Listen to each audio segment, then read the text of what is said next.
Bonjour et bienvenue au webinaire JFrog DevOps 101 Introduction au CI/CD. Mon nom est Fanette Jobard et je serai votre modératrice tout au long de la session d'aujourd'hui. Avant de commencer ce webinaire, nous avons quelques petits détails pratiques. Vous pouvez nous poser vos questions tout au long du webinaire en utilisant le chat en bas à droite sur votre écran. Nous essaierons de répondre aux questions au long du webinaire et nous allons aussi sélectionner certaines questions pour engager la conversation en fin de webinaire. À noter également que ce webinaire est enregistré et nous vous enverrons un enregistrement par email en fin de webinaire. Il va être temps pour moi de vous introduire Fred, solution ingénieur à JFrog, ingénieur solution à JFrog, pardon, qui va vous présenter la session d'aujourd'hui sur l'intégration continue et la livraison continue. Merci Fanette et salut tout le monde. Avant de commencer avec ma présentation, je voudrais seulement dire que moi, je suis allemand, je comprends et je parle français et je suis très content de pouvoir faire ce webinaire avec vous. Alors, merci de vous joindre à moi pour ce webinaire et bienvenue à le premier DevOps 1 à 1 sur CI/CD. Voilà, lorsque vous êtes nouveau dans une industrie, vous rencontrez beaucoup de nouveaux concepts. Il peut être très difficile de s'y retrouver dans un environnement inconnu, surtout pour les jeunes ingénieurs. Ou bien, si vous êtes nouveau, et même si vous n'êtes pas jeune, hein, comme par exemple moi, quand j'avais commencé avec tous ces trucs DevOps et surtout CI/CD, j'ai rencontré beaucoup de nouvelles termes. Je me suis posé la question, que signifie réellement DevOps? J'ai parlé avec plusieurs personnes qui m'ont raconté différentes histoires sur le même terme. C'est quoi tous les logiciels? C'est quoi ce jargon? Euh, DevOps est-il une méthodologie ou un ensemble d'outils? Parce que j'ai rencontré des gens qui me disaient, bon, j'ai un outil CI, et déjà, ils disaient, bon, c'est comme ça que j'ai fait DevOps. Et voilà, je me suis posé encore plus de questions. Par exemple, est-ce que tout cela va réellement me faciliter la vie? Ou est-ce que c'est simplement plus de travail? Euh, voilà. Et tout ça m'a vraiment fait réfléchir. Et, et quand j'ai essayé à plonger dans la documentation, j'avais l'impression que c'est encore plus de contexte et ça sera difficile de vraiment tout comprendre. Dans ce webinaire, je vais essayer de décomposer CI/CD et un peu expliquer que ça veut dire et comment on peut s'approcher au sujet. Si vous avez des questions, je répète ça, vous pouvez écrire vos questions dans le chat et je vais prendre les questions après la session ou après le webinaire ou à la fin du webinaire. Bien. Alors, qu'est-ce que ça veut dire? Ou qu'est-ce que veut dire CI? CI signifie intégration continue et CD, livraison continue ou déploiement continu. Alors, c'est toujours un peu étrange de traduire ça dans une autre langue parce que CI/CD, c'est Continuous Integration et CD, c'est Continuous Delivery ou Continuous Deployment. Et quand j'ai fait ce webinaire en allemand, j'ai trouvé ça aussi un peu, disons, spécial de traduire, mais quand même, c'est bien d'avoir la signification du terme. En fait, il signifie bien des choses différentes. Alors, intégration continue et déploiement continu, ce n'est pas la même chose. Et voilà, ça peut sembler compliqué, mais en fait, à la fin, ce n'est pas trop compliqué. Et, mais ça a une signification, disons, même simple. Voilà. Qu'est-ce que ça veut dire? CI signifie intégration continue.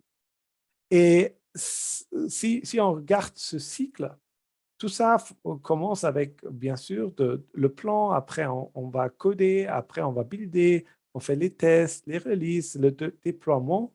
Et après le déploiement, il faut euh, passer l'opération et le measurement, je ne connais pas le mot en français, pardon. Et après, tout le cycle recommence. Et, et le CI, c'est le pas où on essaie d'avoir ça sans stop. Alors, de vraiment avoir un flux et tout ça coule et recommence vraiment sans avoir, euh, comment dire, comment s'arrêter. Alors, que signifie intégration continue? Ça veut dire, moi je dirais, c'est pratiquer l'intégration continue, pratiquer l'intégration continue, et ça veut dire fusionner la base de code de travail de tous les développeurs avec la source plusieurs fois par jour. Et ça déjà, c'est vraiment difficile. Alors, quand on parle de plusieurs fois par jour, c'est bien souvent. Euh, Cela nécessite une série de tests unitaires et de constructions automatisées pour s'assurer qu'aucune des modifications proposées ne pose de problème. Mais le résultat est que les bugs et les problèmes d'intégration sont découverts beaucoup plus tôt dans le processus de développement. Et c'est pour ça qu'on le fait, en fait. Alors, comment dire, un des principes de DevOps, c'est de comprendre si tôt que possible qu'il y a quelque chose à améliorer. C'est pour ça qu'il y a un intérêt très fort de découvrir les bugs beaucoup plus tôt que dans le passé. Idéalement, un build est déclenché à chaque livraison, de sorte que les défaillances sont immédiatement détectées et corrigées par le développeur.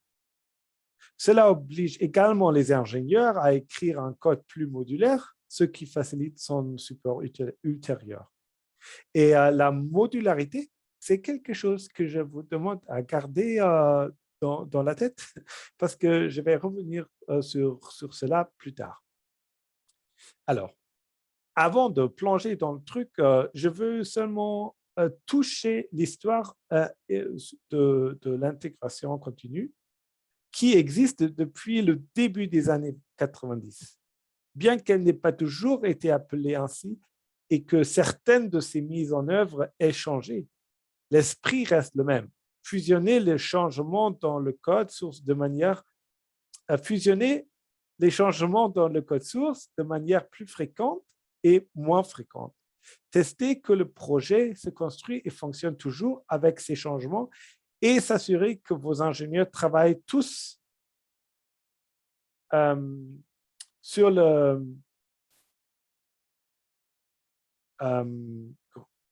sur la version la plus récente du code source.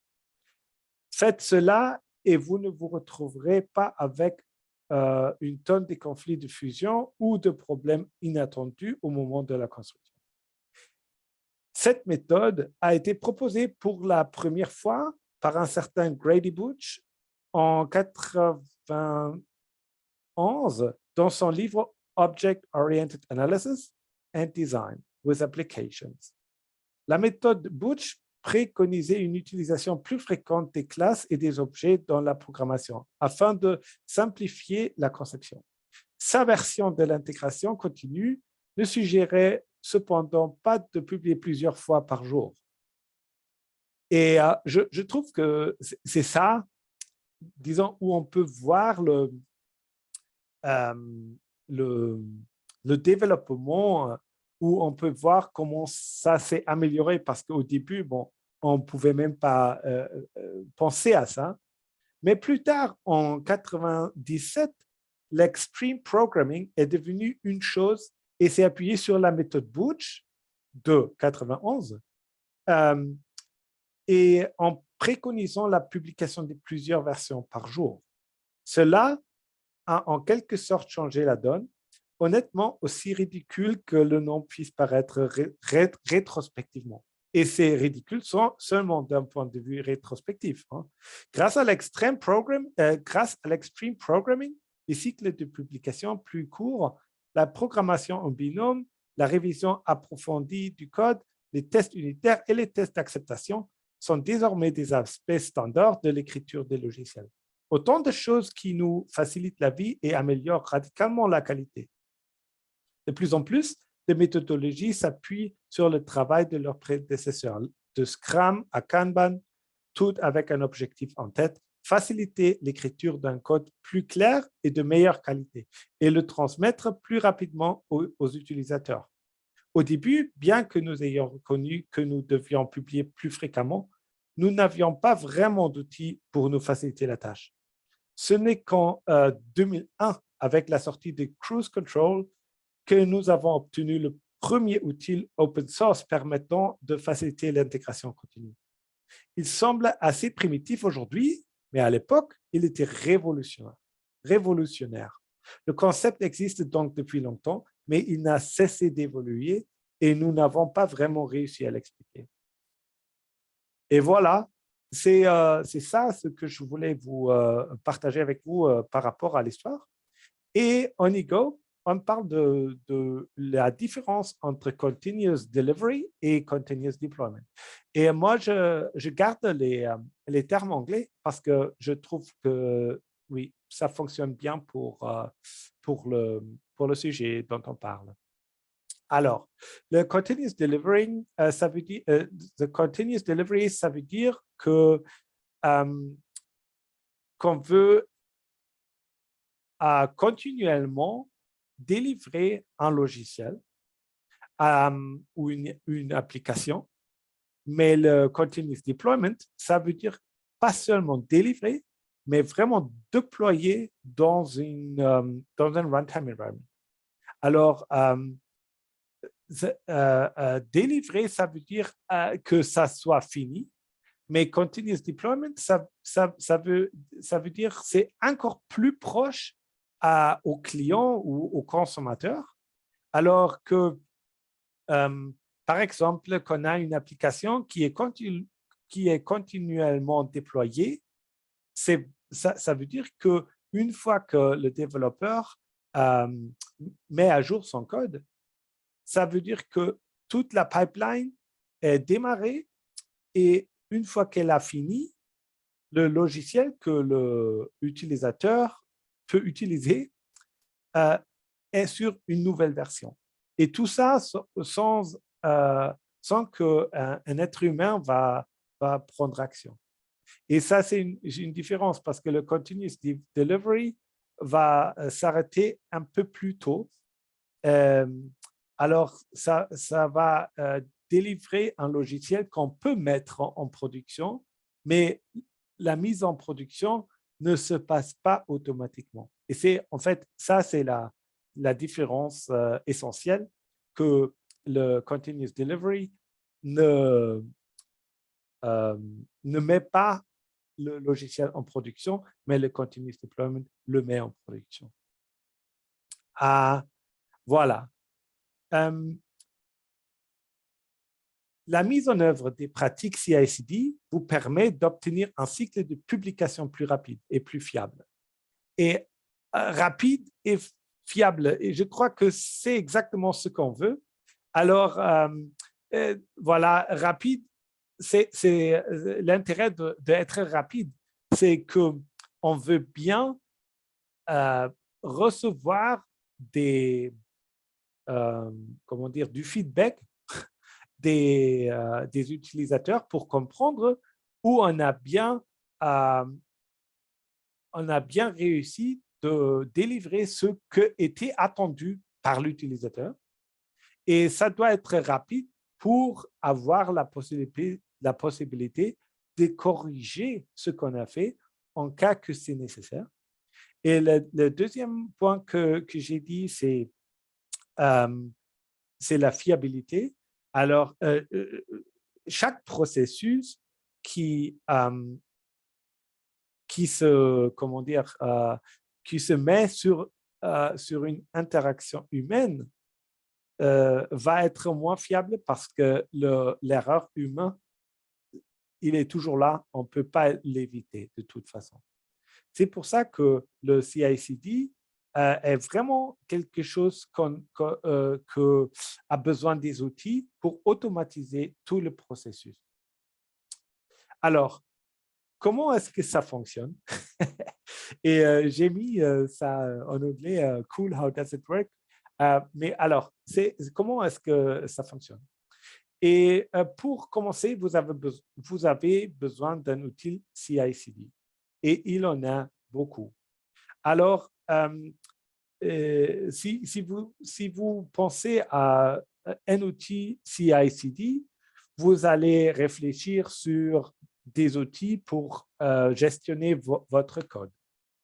Vous avez besoin des outils pour c'est pas gestionner, pour gérer votre code, pour gérer les builds, pour gérer les tests, pour gérer la sécurité, et pour gérer les paquets, alors les artefacts, les outils pour gérer le déploiement en production si vous le faites, et bien sûr aussi, dans beaucoup de cas, on dit aussi les systèmes où votre applications sont présentées au public, par exemple des clusters Kubernetes. Alors, ça peut commencer au tout début avec le code et ça finit avec le runtime environment. Comment est-ce qu'un tel processus pourrait être? Et je vous donne un exemple. Ça pourrait être un commit qui est mis par le développeur. Et le commit, c'est déjà le point de commencement pour tout ce que suit. Et alors, dès le commit est fait, tous les autres steps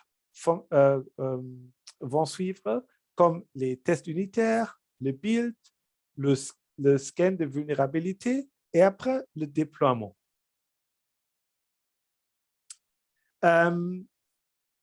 Je dirais que nous savons maintenant ce que c'est le CI/CD. Alors, voici ce qui entre dans une bonne mise à jour et pourquoi c'est important.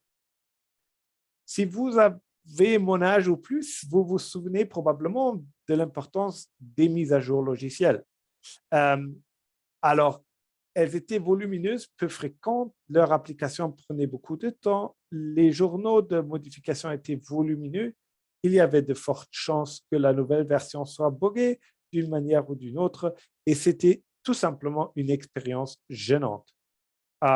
Et en fait, voilà, dans les années 2000, c'était vraiment exactement comme ça. Dans de nombreux cas, il n'était même pas la possibilité de télécharger une mise à jour, mais on avait besoin d'avoir un CD-ROM ou une clé USB ou même une disquette.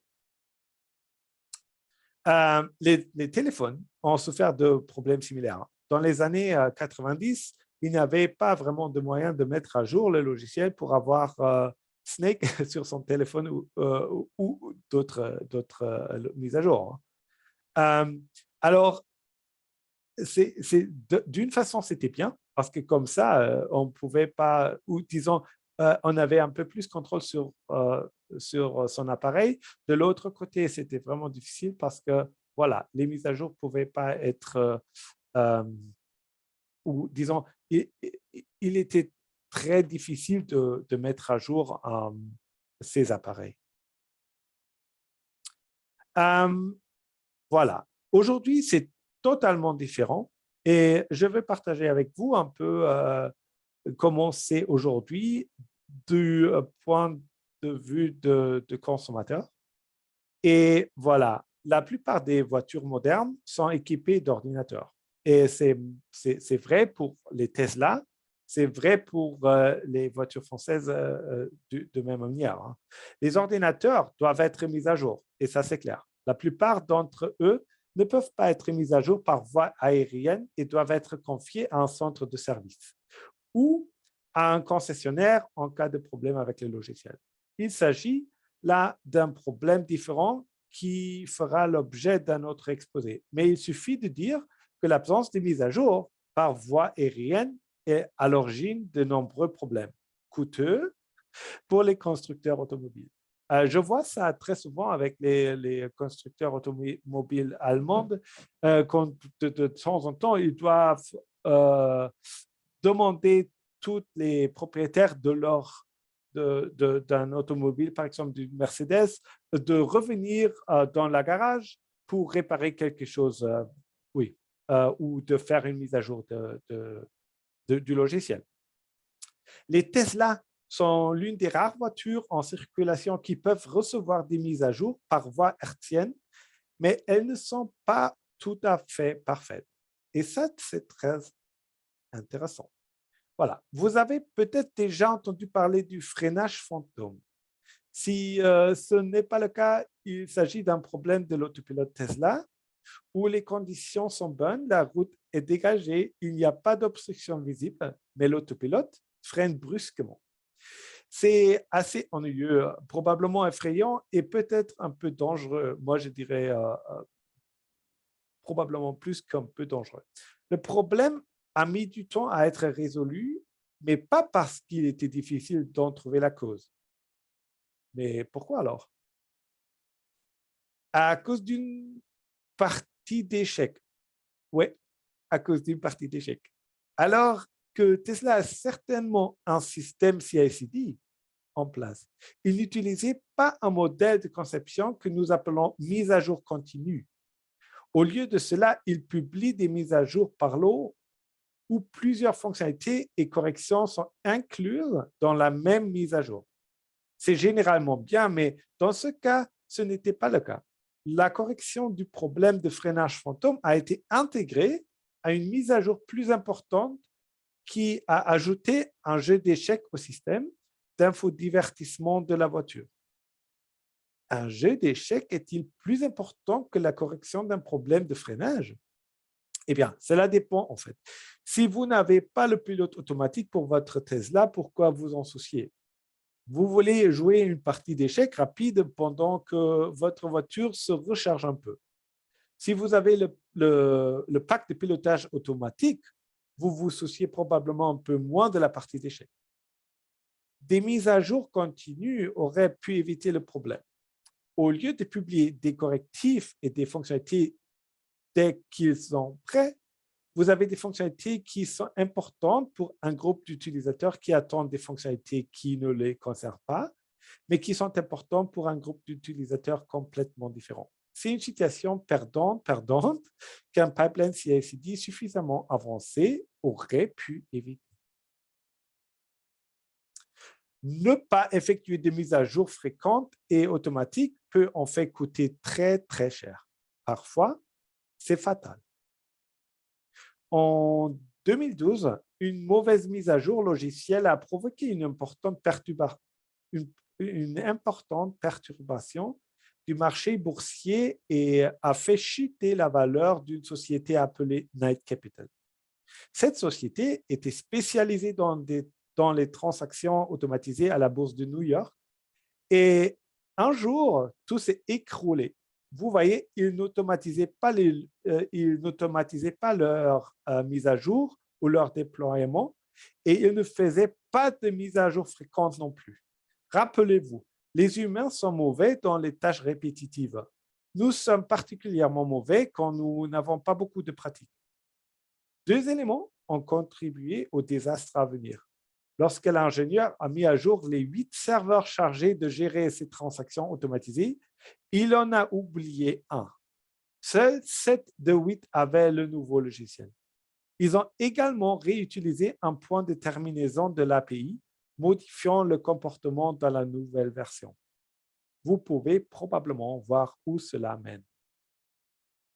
Quand il est entré en production, ce fut le chaos. Le requête adressée à l'ancien serveur exécutant l'ancien point de terminaison de l'API ont fait des ravages sur le cours des actions de 148 entreprises. 148 entreprises. Les ingénieurs ont réagi en mettant hors ligne les 7 machines mises à jour pour réinitialiser le logiciel, augmentant ainsi la charge sur la seule machine qui n'avait jamais été mise à jour au départ. Il n'y avait pas de journalisation, pas de surveillance et pas d'alerte. Ils ont dû rester assis là, essayant désespérément de comprendre ce qui s'était passé, perdant de l'argent minute après minute. Pendant les 45 minutes où cette mauvaise mise à jour est restée en ligne, Knight Capital a perdu 440 millions de dollars et a fini par faire faillite. Tragique et évitable. Ces serveurs étaient tous mis à jour manuellement, mais les humains se fatiguent, s'ennuient, sont distraits ou ont une mauvaise journée et ne travaillent pas à 100%. C'est normal. Si le processus avait été automatisé, cela ne serait peut-être pas arrivé. Voilà. Pour moi, l'argument le plus convaincant en faveur du temps et des efforts consacrés au CI/CD est la sécurité. Le CI/CD vous permet de mettre à jour vos logiciels beaucoup plus rapidement, ce qui signifie que vous êtes moins vulnérable aux problèmes connus et que vous pouvez réagir plus rapidement en cas de violation. C'est une histoire que la plupart d'entre vous connaissent probablement, même si vous n'en connaissez peut-être pas la cause.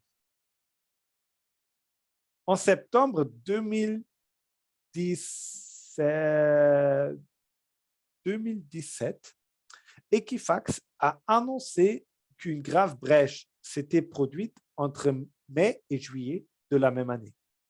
Les noms, adresses, date de naissance, numéro de permis de conduire et numéro de sécurité sociale d'un peu moins de 149 millions d'Américains avaient été volés.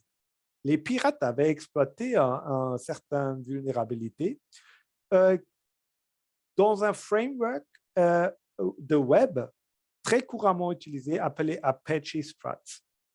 Il n'est pas question de parler de son fonctionnement dans le cadre de ce webinaire, mais l'essentiel est qu'elle permet à un pirate d'exécuter des commandes à distance avec toute l'autorité dont dispose le serveur web. Cette vulnérabilité n'est pas passée inaperçue. Même avant la brèche, cette CVE était une nouvelle dans le monde de la sécurité. Elle a été classée comme une vulnérabilité critique, quelque chose qui devait absolument être pris au sérieux et corrigé immédiatement. Immédiatement, regardez ça. La vulnérabilité a été divulguée et publiée en mars, plusieurs mois avant la violation d'Equifax. Alors, ils ont dit il faut immédiatement remédier et tout ça s'est passé des mois avant la violation d'Equifax. Après avoir découvert la brèche, il leur a fallu 2 mois entiers pour trouver et mettre à niveau toutes les utilisations de la version vulnérable de Struts. Des poursuites ont été engagées qui ont abouti à un règlement de 575 millions de dollars avec la FTC, ainsi qu'à des paiements et à une surveillance du crédit pour les personnes concernées. Malheureusement pour nous, le nombre de personnes touchées par la violation était si important qu'après les frais d'avocat, beaucoup de personnes n'ont rien obtenu d'autre qu'une vie entière de paranoïa à propos de leur crédit. Cette situation a été causée par un manque d'analyse des vulnérabilités et exacerbée par une incapacité à effectuer des mises à jour rapides. Alors, seulement pour répéter ça, le fait que Equifax n'était pas capable de mettre à jour son logiciel qui était évidemment vulnérable, c'était parce qu'ils n'avaient pas de méthodologie CI/CD. Et alors, comme la vulnérabilité était découverte, ils étaient, même avec la connaissance de cette vulnérabilité, ils n'étaient pas capables de se protéger eux-mêmes. Alors, on a regardé tout ça d'un point de vue de consommateur. Alors, on voit que CI/CD aide beaucoup si on l'utilise bien par rapport d'un point de vue d'utilisateur. Et je vous ai donné l'exemple de Tesla. Ça aide beaucoup par rapport au point de vue de argent, comme je vous ai expliqué avec l'exemple de Knight Capital. Mais le CI/CD aide surtout par rapport à la sécurité, comme nous montre l'exemple d'Equifax. Alors, soyons encouragés de commencer avec le CI/CD et c'est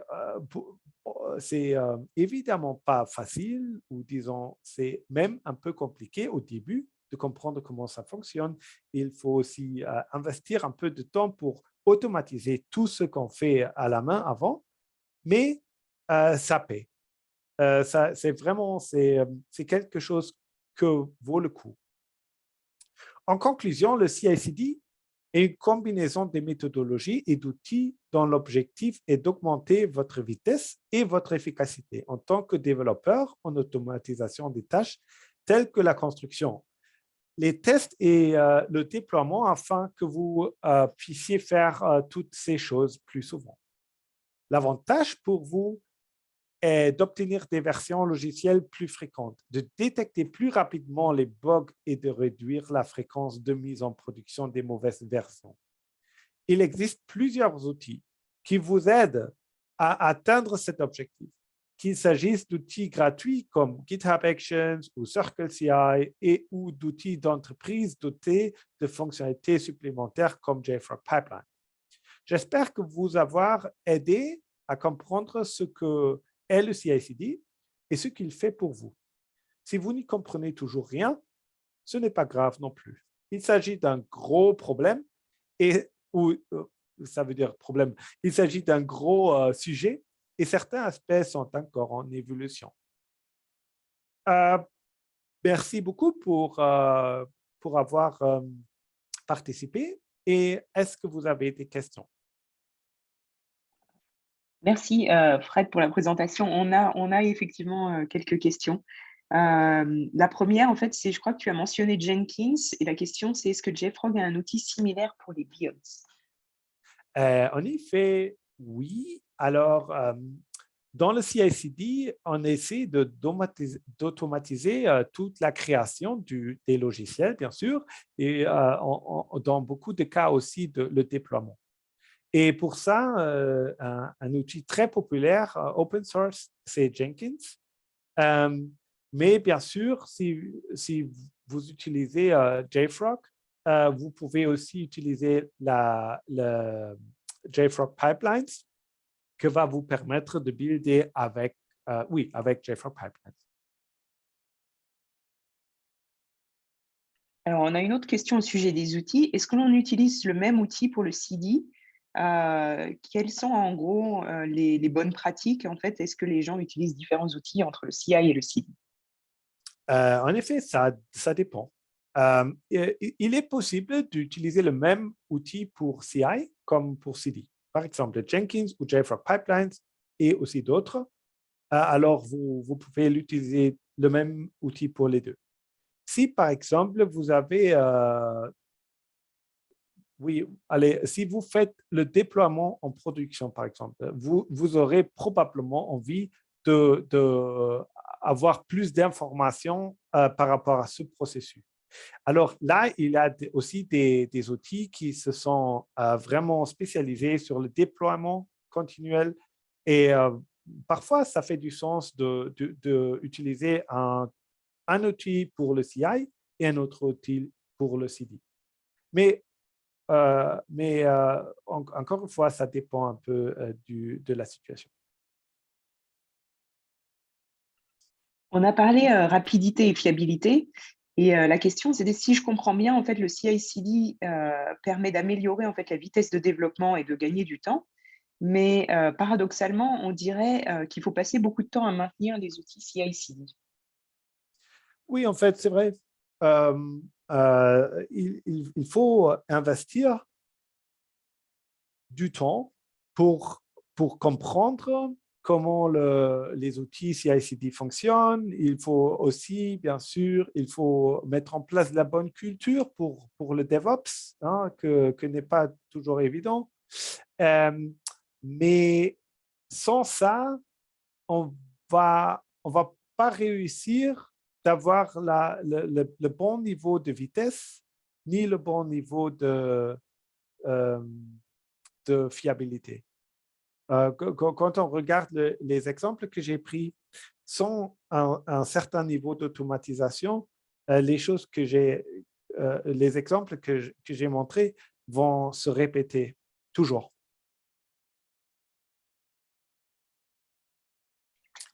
Et je pense que c'était la dernière question. Si l'audience a encore d'autres questions, en fait, il suffit juste de nous les envoyer a posteriori à webinars@jfrog.com et on essaiera d'y répondre sous 24 heures. Donc, n'hésitez pas à nous envoyer vos questions par email. Et je pense que c'est la fin de cette session. Un grand merci Fred et un grand merci à tous d'avoir écouté la session. À bientôt. Merci. Au revoir.